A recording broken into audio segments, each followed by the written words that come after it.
Dr. Timothy Naftali, a leading expert on Nazi plunder, has been given the rare opportunity to visit Merker's mine, where the Nazis stored their stolen gold from Europe at the end of World War II.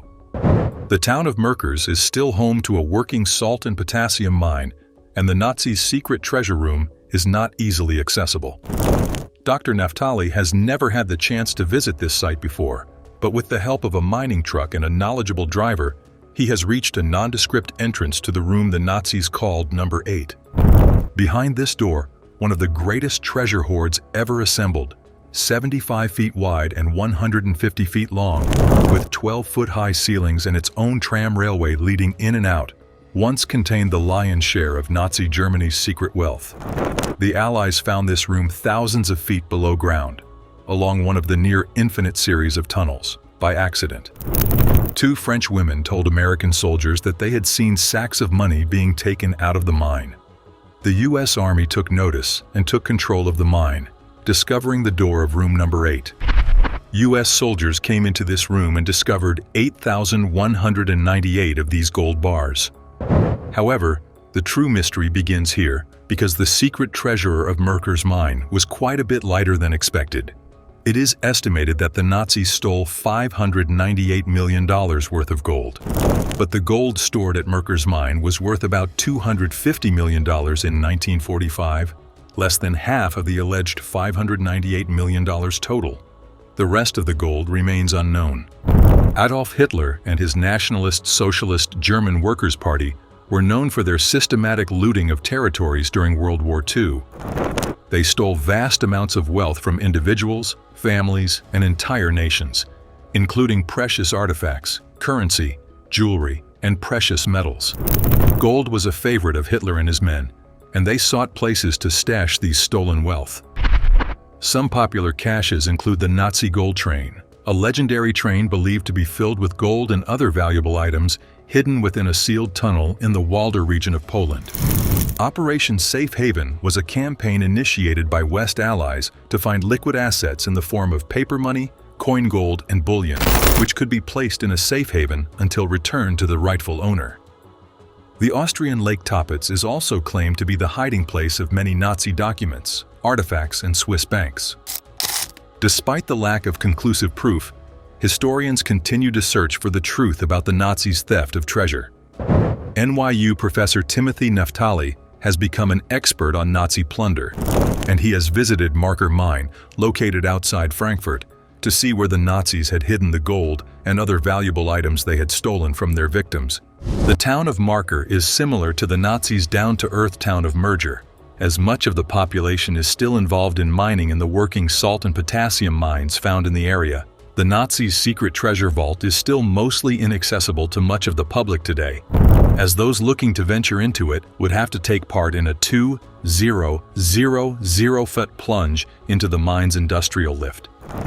As one descends into the tunnel, they experience a sense of dread and claustrophobia, but it may be the perfect hiding spot for anyone seeking to keep their treasure from being discovered by the rest of the world. Dr. Naftali and his guide, Dr. Naftali, discovered a massive gold vault in the bowels of the earth, deep within the bowels of the earth. The mine was so large that it would have taken years for anyone to find their way around without even coming close to finding the gold. The room labeled Number 8 was considered to be the location of one of the largest treasure hoards ever put together. The room measured 75 feet wide, 150 feet long, and had its own tram railway to help people navigate in and out of the room. Dr. Naftali could see why the Nazis would have picked this location, but he couldn't imagine how anyone would have come across it without some help. After World War II, the Allied forces stumbled across this hidden spot by accident following the end of World War II. They stumbled across a pair of French women who had interesting information about the scene, where large stacks of money were being extracted from the mines. The Americans were hoping to make their way down the mine, but it would be easier said than done, as the Nazis wouldn't give this secret location up without a fight. The Americans came out on top, and they found the now infamous door of room number 8. Although excited, they were cautious enough to fear that the door was booby-trapped. After successfully blowing the door up, the men waited for the dust to settle. To their surprise, they found more than 8,000 gold bars.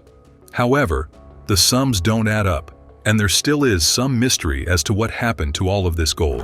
It is believed that the Nazis had stolen almost $600 million worth of gold, according to 1945 standards.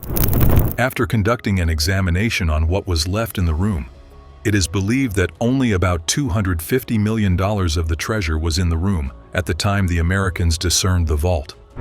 At least $350 million worth of gold was gone forever, and the rest of the treasure is unknown.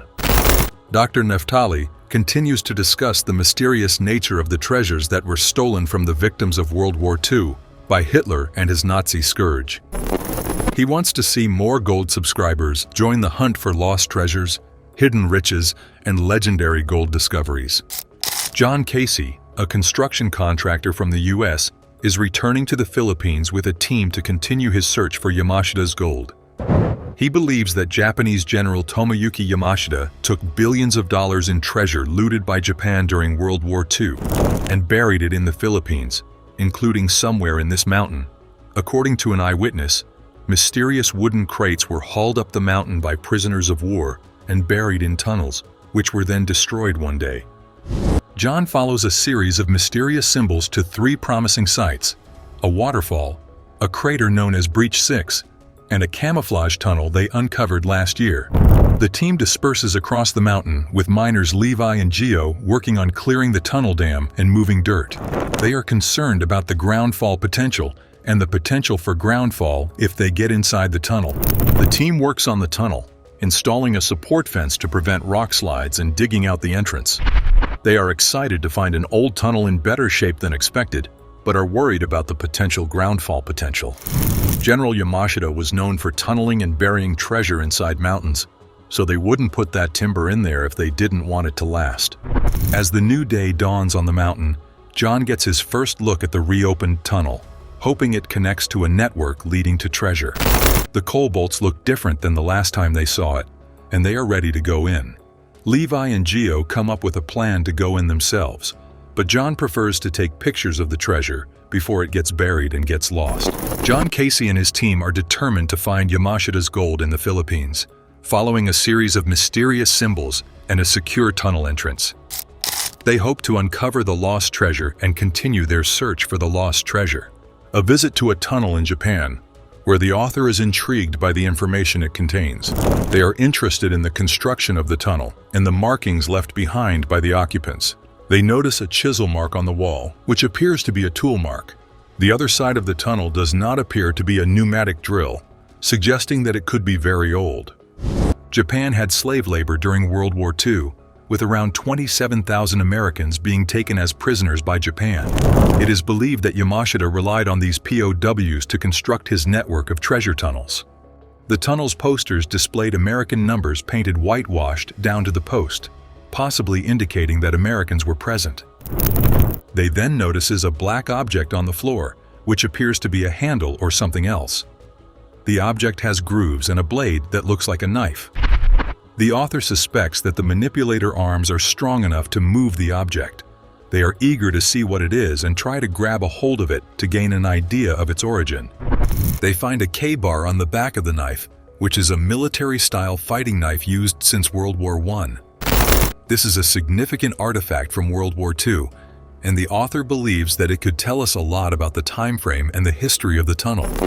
The discovery of the tunnel and the object's potential for communication and interpretation are key factors in understanding the past.